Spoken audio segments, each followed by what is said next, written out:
कभी अगर मानव का शरीर मिले पुनः फिर वापस, अभी तो जो है वो है?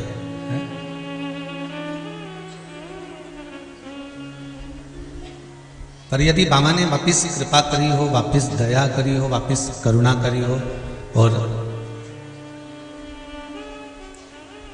फिर पुनः मानव का शरीर अगर मिलता है,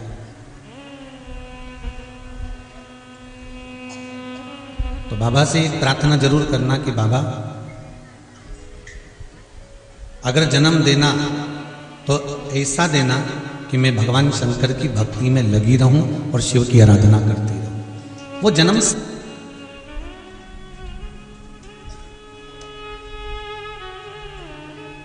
मोदी जी हम पहले कथा में कहे हैं कि फैक्ट्रियों के मालिक होना सरल है पर दिल के मालिक होना कठिन है, क्योंकि किसी के घर में और किसी के दिल में घुसना बड़ा कठिन है। किसी के हृदय में और किसी के घर में प्रवेश करना सबसे कठिन है। एक अच्छे से अच्छा राजा भी अपने राज्य में राज करता है। आदरणीय सांसद महोदय भी बैठी हुई हैं, तो एक अच्छे से अच्छा बिहार क्षेत्र की, तो एक अच्छे से अच्छा राजा भी अपने राज्य में राज करता है, पर उस राजा का सबसे बड़ा गौरव कब होता है? जब वो अपने राज्य में रहने वाले प्रत्येक मनुष्य के दिल पर राज करे, प्रत्येक मनुष्य के दिल पर राज करे।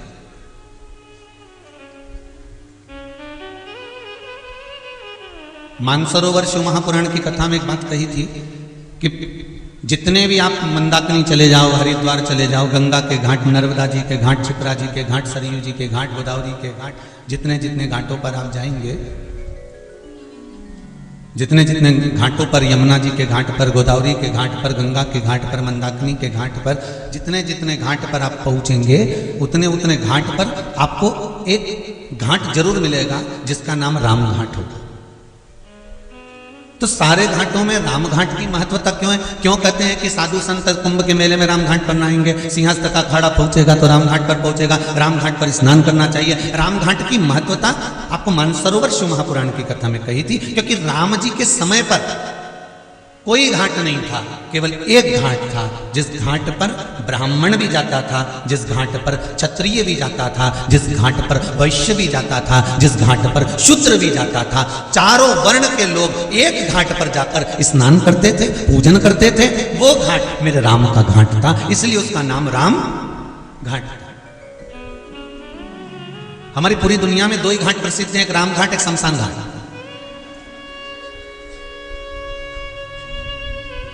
शुरुआत में राम है, एंड में शंकर है? दो ही घाट प्रसिद्ध है।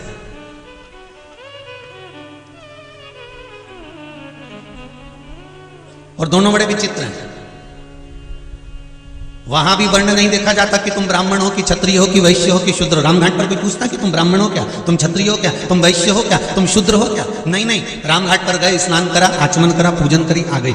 उस घाट पर भी कोई नहीं पूछता कि तुम किस वर्ण के हो। और आखिरी का जो घाट है ना, कौन सा? क्या बोले? मसान यानी शमशान। अच्छा अच्छा, आखिरी का जो घाट है शमशान में, तो उसमें भी कोई नहीं पूछता कि नहीं ये ब्राह्मण है तो इसको एक काम करो, सिर के पास ज्यादा लकड़ी लगाना और बीच में कम लगाना, या यहाँ ज्यादा लगाना। वैश्य है तो एक काम करो, ऊपर ज्यादा लकड़ी लगाना, नीचे कम लकड़ी लगाना। क्षत्रिय है तो इसको यहाँ लकड़ी ज्यादा लगाना, कमर के पास कम लगाना, पाँव के पास ज्यादा लगाना। शूद्र है तो इसको सिर के पास लकड़ी कम लगाना या पाँव के पास कम लगाना। कहीं शमशान में कभी किसी ने कहा कि ये ब्राह्मण है तो इसको इतनी लकड़ी लगाओ, वैश्य है तो इतनी लगाओ, शूद्र है तो इतनी लगाओ, क्षत्रिय है तो इतनी लगाओ? वहां तो बराबर की है। खाया पिया अच्छा दिख रहा हो तो 3 कुंटल लगा दो, नहीं तो 2.5 में तो निपट ही जाएगा। तो सीधी चल।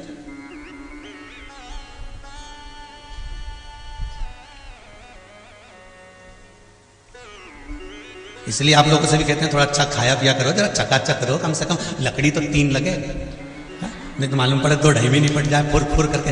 देखो सीधी सीधी बातें। अभी होली का त्योहार आ रहा है, सवेरे पूजन करने जाते हो ना होली जलने के बाद में, और वहां पे तुम्हें लकड़ी नहीं मिलती, अंगारे नहीं मिलते, तो दिल कितना दुखता होगा तुम्हारा, ईमानदारी से बोलो। हैं? तो तुम भी कहते हो कि कितनी कम लकड़ी लगाई, बापड़ा ने बताओ होली जलाई इतनी सी लकड़ी लगाई, और इतनी सी लकड़ी लगाई ना फुर रात की हो गई। थोड़ी ज्यादा लगाते हैं तो उसमें अंगारा मिलता, फिर तुम झारा में भर के लाते और होली की पूजन करते, तो लकड़ी थोड़ी ज्यादा लगे तो होली पे भी मजा आए। तो आखिरी में वही दो सवा दो, और ज्यादा दुबला हो तो क्या लगाओगे, नहीं लगाओगे एक ही बात।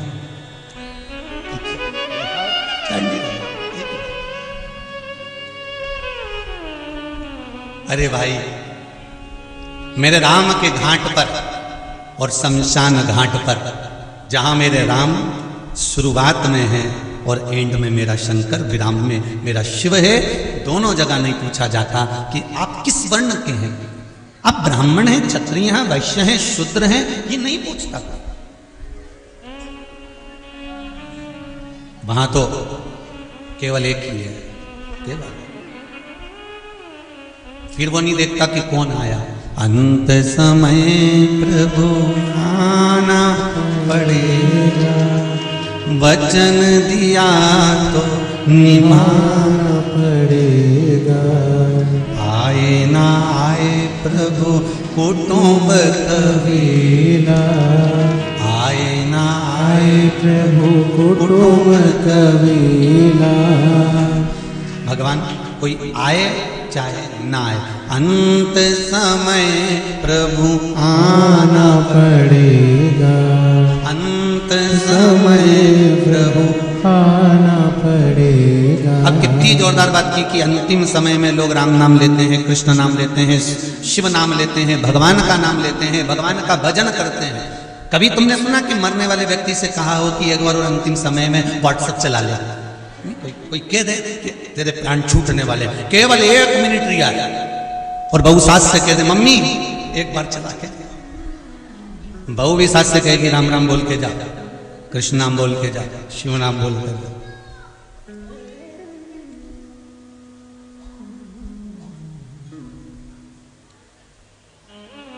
आए ना आए प्रभु कुटुंब कबीला, आए ना आए प्रभु कुटुंब कबीला। अंत समय प्रभु आना पड़ेगा, अंत समय प्रभु आना पड़ेगा। वो वचन दिया तो निभाना पड़ेगा, वचन दिया तो निभाना पड़ेगा। अगर भगवान वचन देते हैं तो निभाते हैं। शिव महापुराण की कथा कर रही है कि आप भगवान की भक्ति में रम रहे हो। भगवान ये कभी नहीं देखता कि तुम ब्राह्मण हो कि क्षत्रिय हो कि वैश्य हो कि शूद्र हो। भगवान तो ये देखता है कि तेरा भजन कितना शुद्ध है, तेरी चित्तवृत्ति कितनी शुद्ध है, तेरा मन कितना शुद्ध है। अरे रविदास जी तो चमड़े का जूता बनाते थे। जिस पात्र में चमड़ा धोते थे उसी पात्र में से गंगा जी को प्रकट कर दिया था। अगर उस समय पर अगर भगवान के मन में भेद होता तो भगवान की प्रगति क्यों होता? आज के जमाने में दुनिया के लोग हिंदू धर्म को तोड़ने में लगे हुए हैं। उन्होंने कह दिया कि शूद्र अलग है तो क्षत्रिय अलग है तो वैश्य अलग है तो ब्राह्मण अलग है। कभी वेदों को उठाकर देखना, कभी हमारे हिंदू धर्म के वेदों को खोल कर देखना, उसमें एक ही चीज लिखी है कि सनातन धर्म के अंतर्गत सब मनुष्य है। क्या है? सब मनुष्य। और सनातन धर्म के अंतर्गत कोई मनुष्य तत्व से दूर है ही नहीं, सब मानव।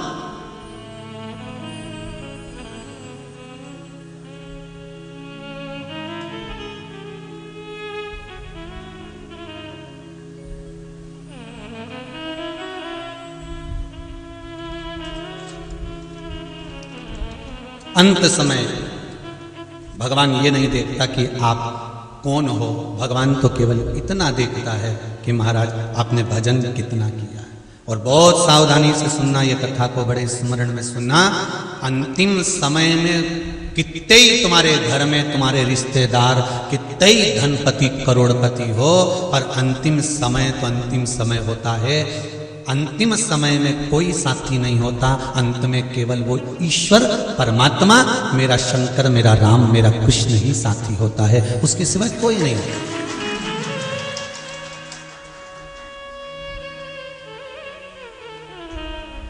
अभी स्वर कोकिला लता दीदी शांत हुई, माता सरस्वती के चरणों से निकली थी, माता सरस्वती में ही समाहित हो गई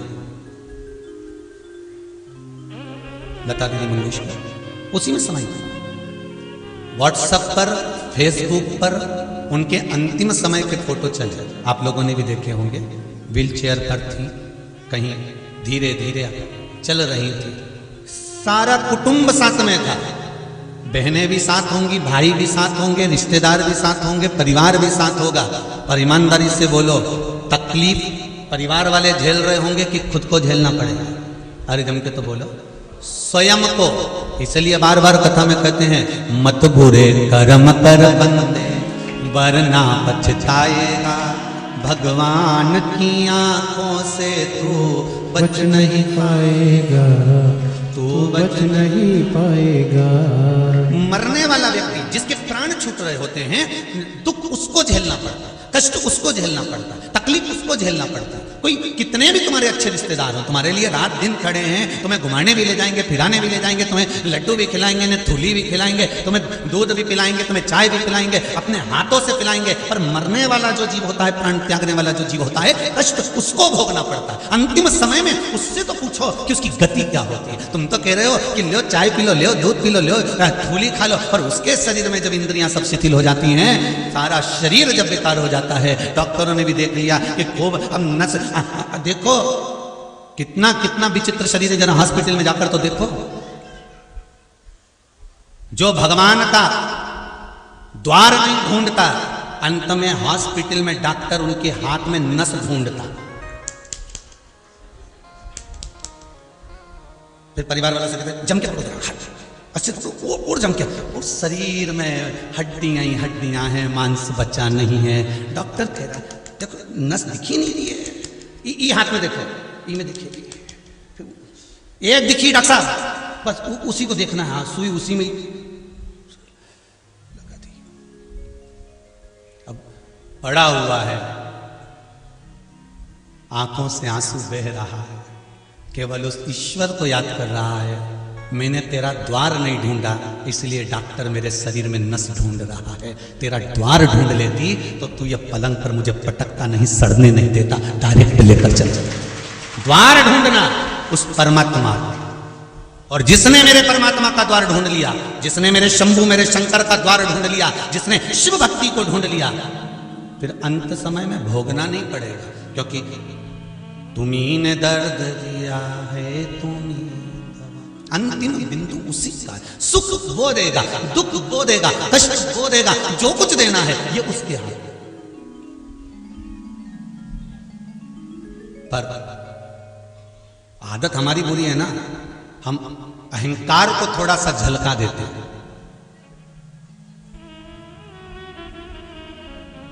गिलास के अंदर चाय, कप के अंदर चाय, कल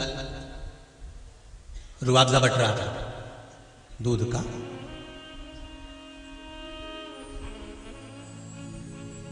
पनीर फैक्ट्री वालों की यहाँ की कथा है, तो रुआवजा तो बट नहीं है, तो दूध का रुआवजा बट रहा था, हम देख रहे थे, तो एक बापड़ा बेचारा यूज पी रहा था, और पीते पीते दूसरा इधर से आगे धड़। अब उससे एक चीज सीखने को मिली, गिलास में रुआवजा था इसलिए झलका, नहीं होता तो कोई कितना ही धक्का मार दे झलकेगा। पर वो सीखने को मिल गया कि भाई उसमें चाय थी, उसमें दूध था, उसमें रुआवजा था, इसलिए थोड़ा सा धक्का लगा और झलक गया। बस जिस शरीर में जिसके भीतर अहंकार होता है ना, वो थोड़े से धक्के से झलक जाता है, तुरंत बाहर निकल कर आ जाता है। अहंकार झलकता है, थोड़ा सा टल्ला लगा झलक गया। जरा सी किसी ने कुर्सी नहीं दी, ने बैठने का नहीं बोला, ने धक्का लगा। जानते नहीं हो, जानते नहीं हो, मतलब चाय भरी है, रुआवजा का गिलास जोरदार है हो, तो रुआवजा का गिलास जोरदार है तो मतलब धक्का लगा, और धक्का लगा तो गिरा। बहुत ध्यान देना महाराज जी, जब जब किसी व्यक्ति के मुख पर आ जाए कि तुम मुझे जानते नहीं, अभी तुमने मुझे क्या जाना है, तुम मुझे पहचानते नहीं हो, अभी तुम मुझे जानते नहीं हो, जरा जरा सी बात में अगर तुमको धक्का लग रहा है, थोड़ा सा किसी ने कुछ कहा, धक्का लगा और झलका, तो समझ लेना गिलास बहुत भर चुका है, बहुत भर चुका है, चाय बहुत भर चुकी है, अहंकार बहुत भर चुका है। ये अहंकार को थोड़ा सा खाली करना पड़ेगा, हमको थोड़ा अभिमान नीचे दबाना पड़ेगा।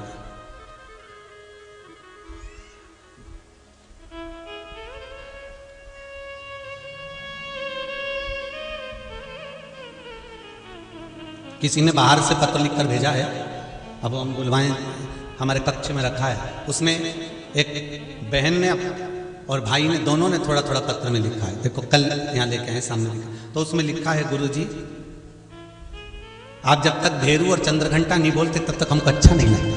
हमने कहा गजब, तब तक हमको अच्छा नहीं लगता।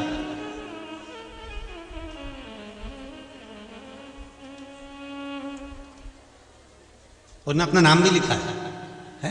पहले सबसे पहले लिखा आपका भेरू, आपकी चंद्रघंटा, और नीचे अपना देखो सर में पलंग पे रखा हुआ है पत्र, ढूंढो जरा, हम जो किताबन पढ़ते हैं उसमें रखा होगा, देखो जरा अगर मिल जाए, उसमें लिखा मिल जाएगा है आपका भेरू, आपकी चंद्रघंटा, और नीचे उन दोनों का नाम भी लिखा। औरंगाबाद से आया शंभू, शिव कृपा ही ऐसा करुणा। शंभो शरणे पड़ी मांगू घड़ी रे घड़ी, दुख काटो दया करी न दर्शन आपो, दया करी न दर्शन आपो। शिव आराधना में, शंकर की उपासना में आपकी चित्त वृत्ति जिस दिन परमात्मा को खोजने लगे, जिस दिन आपका मन भगवान को ढूंढने का प्रयास करने लगे, समझ लेना अंत समय में ये शरीर सड़ेगा नहीं, नस ढूंढने की जरूरत नहीं पड़ेगी, अपने आप को परमात्मा आएगा और हमें स्वीकार कर कर लेकर चला जाएगा। आए ना आए प्रभु कुटुंब कबीरा, अंत समय तुम्हें आना पड़ेगा। और महाराज कब?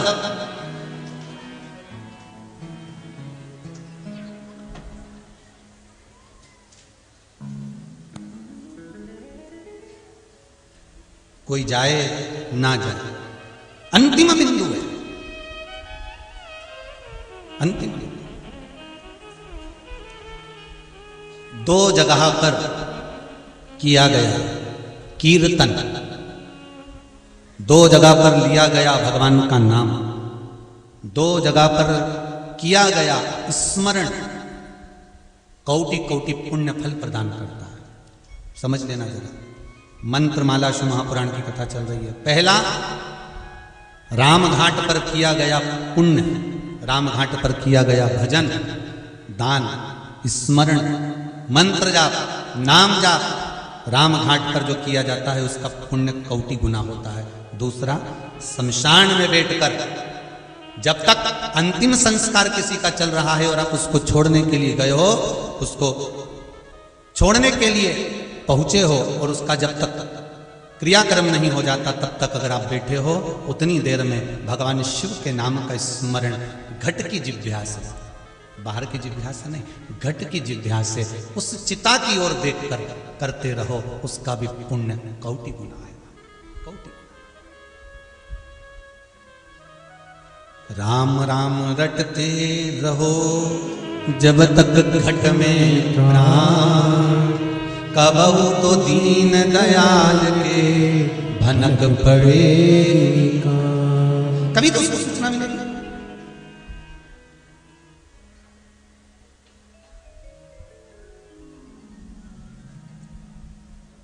कभी तो वो आएगा आपकी चित्त वृत्ति में। बस आप जिस मंत्र को जप रहे हो, जिस माला को जप रहे हो, जिस माला के स्मरण में आप लगे हुए हो, जिस मंत्र को जपने में आप लगे हुए हो, जिस भगवान की भक्ति में आप लगे हुए हो, उसको ढूंढने का प्रयास करो, उसको पाने का प्रयास करो। कभी कभी शंकर जी के मंदिर में जाकर जरा दिल की बात में एक बात और कह दिया करो, बहुत दिन हो गए भोलेनाथ जी, बहुत दिन हो गए,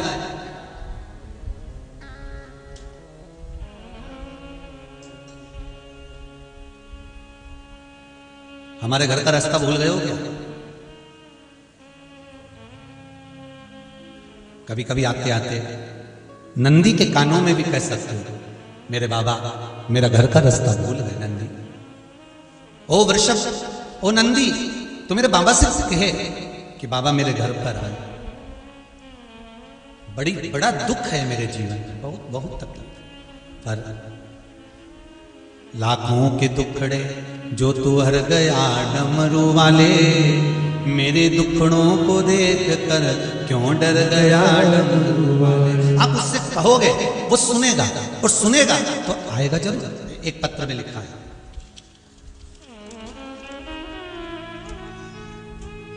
श्री पांडे राजेंद्र, नासिक से हैं राजेंद्र जी पांडे, कहीं बैठे हो तो हाथ उठाएं। नासिक से पांडे जी, राजेंद्र जी। मेरी पत्नी आप ही हैं, संगीता पांडे, जरा माइक दीजिए उधर, दे दो इनको, आगे बढ़ जाएगा।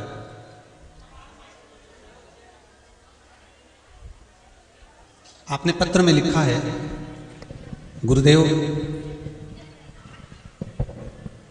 मेरी पत्नी संगीता पांडे तथा मेरे लड़के को 3 डॉक्टरों से आंखों का चेकअप करवाया था। पत्नी को दोनों आंखों में मोतियाबिंद था तथा लड़के को आंखों में कांच बिंद था। श्री शिवाय नमस्ते। माइक पास में लीजिए। श्री शिवाय नमस्ते। हाँ गुरु जी। कहाँ से आए हैं आप? मैं नासिक से आई हूँ। नासिक से आए, क्या नाम है आपका? संगीता पांडे जी। और बेटे का नाम श्याम पांडे जी। हमारे दोनों को डॉक्टर ने आंखें की बीमारी बताई थी। माइक पास में, तो आवाज नहीं आ रही। मुझे मोतिया बिंदु और लड़के को काज बिंदु बताया था जी। उसका ऑपरेशन, मेरा ऑपरेशन, दोनों के से हम परेशान थे, लेकिन आपके जो उपाय है शिव पुराण के वो किए। चेक करने गए तो डॉक्टर बोले कोई उनकी बात का ऑपरेशन करने, आपको तो कोई भी बीमारी नहीं। राधे। नासिक में कहाँ रह रहे हैं आप लोग? पंचवटी में। पंचवटी में विराजी। श्री शिवाय। अब ठीक है दोनों? वो भी ठीक है, और मेरी बीपी की गोली 2004 से चालू थी, वो भी बंद हो गई। बीपी की गोली भी बंद हो गई? मैं श्री शिवाय नमस्ते बोल के सवेरे पानी पी ली थी, वो बीपी चेक करने गई 80-120 आता है। जय हो। श्री शिवाय। श्री शिवाय नमस्ते। बैठिए बैठिए बैठिए। श्री शिवाय के यूज करे और ना कहीं ऐसा वैसा करे, परंतु केवल श्री शिवाय नमस्तुभ्यम, केवल कंकर और शंकर और केवल शिव का नाम। क्या शिव महापुराण इतनी तत्ववान है कि जिसका मात्र स्मरण कर लो। और आपसे भी निवेदन है, जितने आस्था चैनल पर सुन रहे हो, जितना फेसबुक यूट्यूब पर कथा सुन रहे हो, दिल से सुनना, हृदय लगाकर सुनना और अपनी कामना कर बाबा से कहकर सुनना। 3 महीने की तारीख भी लिखकर रख लो कि मैंने इस तारीख को पूरी शिव महापुराण की कथा सुनी। और सियोर वाला महाराज बोले कि 3 महीने में बाबा कृपा करे, तो हम तो कहें इस व्यासपीठ से किसी को तो 3 महीना भी नहीं लगता। बाबा कब कृपा कर जाता है पता ही नहीं चलता। किसी को बाबा ऐसा भी करता है। अब बताओ, जिन डॉक्टर ने कहा कि मोतियाबिंद का ऑपरेशन कराओ, कांचबिंद का ऑपरेशन कराओ, वहीं जाकर तुम वापिस खड़े हो गए, वो कह दे कि अब तो कुछ है ही नहीं। मतलब आपकी भक्ति, मेरी प्रीत ना टूटेगी भोले बाबा से, डमरू वाला से, मेरी प्रीत ना टूटेगी भोले बाबा से। आपकी भक्ति, आपका विश्वास अगर प्रबल है तो फिर ये सब बीमारियां, रोग ये सब बाबा सब अपने ऊपर ले लेते हैं। आप तो करो भजन शिव का।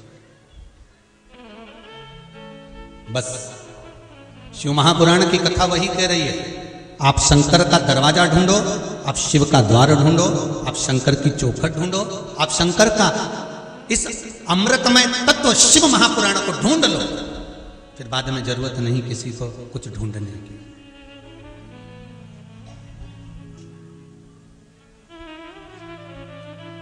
फिर कुछ नहीं ढूंढना। शिव महापुराण की कथा कहती है, अंतिम समय में, अंतिम क्षण में कोई आए चाहे ना आए, मेरा शिव जो हर पल तुम्हारे साथ में है, हर घड़ी हर पल तुम्हारे साथ में है, वो हर पल तुम्हारे साथ रहता है। कोई आए ना आए। महाराज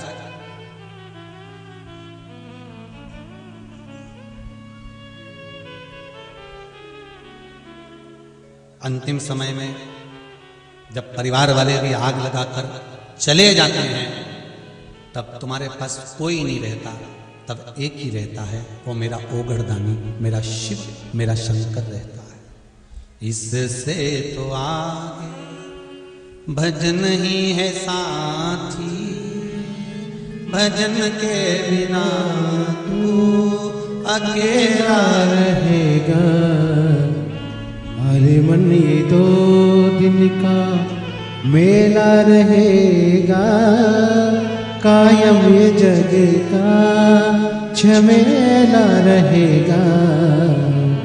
बस इससे ज्यादा कुछ नहीं। वो भजन करना, दोनों चीज अच्छे से करो। भजन भी जम के बोलो, हमने तो बोला ही नहीं, फिर भी आपको इतना ज्ञान है, 2 चीज में से एक का ज्ञान तो आप जन्म लेते से ले लेते हो, है? कि बस जैसी माता ने दूध नहीं पिलाया उसने रोना चालू करा। मतलब भोजन का ज्ञान तो पहले से, पर जैसा भोजन का ज्ञान एक पक्षी में होता है, वैसा भोजन का ज्ञान मनुष्य में कभी नहीं आया। पक्षी जब जब दाना चुगता है, अपनी उस शीश को झुकाता है कि तेरा धन्यवाद जो एक दाना दिया, फिर उठाएगा, फिर झुकाएगा, धन्यवाद, फिर उठाएगा, फिर झुकाएगा। पक्षी भगवान को हर दाने को खाते खाते बारंबार धन्यवाद देता है, और इंसान भरपेट खाने के बाद अपने आप को धन्यवाद देता है। वो तो मैं नहीं बैठूंगी, दुकान तो चले ही नहीं, वो तो मैं चला रहा हूं, मैं संभाल रहा हूं, मैं कर रहा हूं, नहीं तो ये वो है।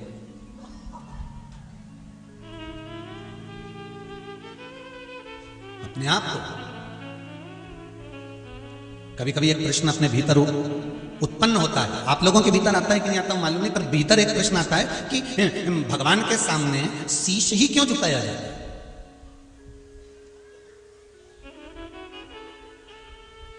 केवल मस्तक भगवान के सामने क्यों झुकाया जाता है? तो कहीं कहीं ऐसा लगता है कि मर्ज, कर्ज और फर्ज तीनों इसी में भरा होता है। मर्ज, कर्ज और फर्ज सब इसी में भरा होता है। इसीलिए भगवान के आगे झुकाने के लिए ये शीश होता है।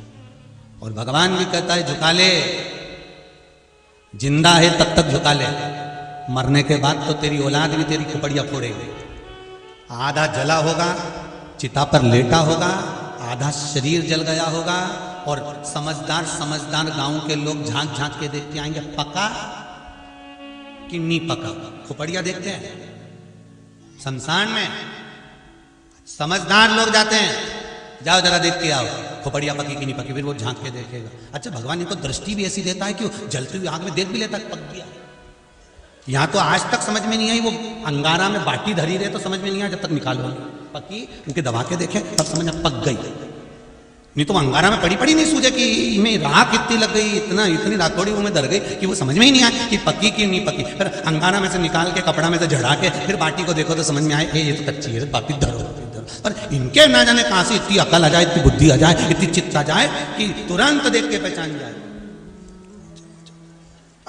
और जैसे उन्हें हाथ का इशारा करा, सब तो इंतजार में बैठे थे कि जल्दी से इशारा करें और हम बन जाएं, और दौड़ के चले। और इन्हें बांस उठाया, उनमें घी भरा और सबसे पहले खुपड़िया फोड़ी और डंडा बांस फेंका, और फिर बस आंख में से आंसू, जैसी खुपड़िया फूकी।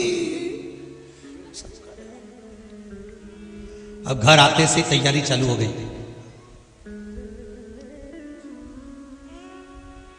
तीसरे के दिन जाना है शमशान।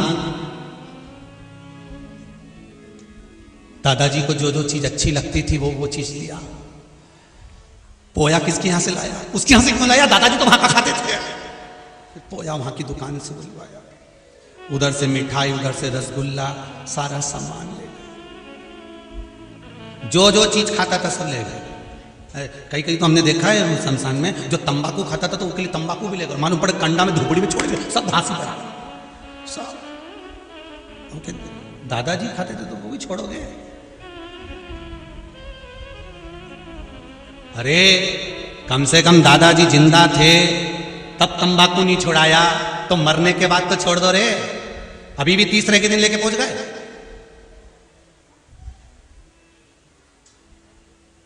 फिर इतने में अंदर से आवाज आई, उनकी प्रिय थी। तो अब इतना मन में आया कि प्रिय तो तू भी थी, चली जा। प्रिय थी, एक प्रिय को यहां छोड़ गए, तंबाकू प्रिय बदल दी। अरे बाबा, अंत समय प्रभु अरे वचन दिया तो निभाना पड़ेगा, आए ना आए प्रभु कुटुंब कबीला, अंत समय प्रभु आना पड़ेगा। भगवान से निवेदन करो, भगवान की भक्ति में जितना रमोगे अंत समय में कोई साथी नहीं होगा महाराज, कोई नहीं। सब कहने के होंगे, अंत में अगर कोई साथ देगा तो वो मेरा शिव, मेरा राम, मेरा कृष्ण, मेरा परमात्मा अंतिम समय में तुम्हारे पास में खड़ा रहेगा और कह देगा कि चिंता मत करना। तो ये चिंता करने की जरूरत नहीं है। ये लोग चिता में रख कर आएंगे तो चिंता मत करना, मैं बैठा हूं।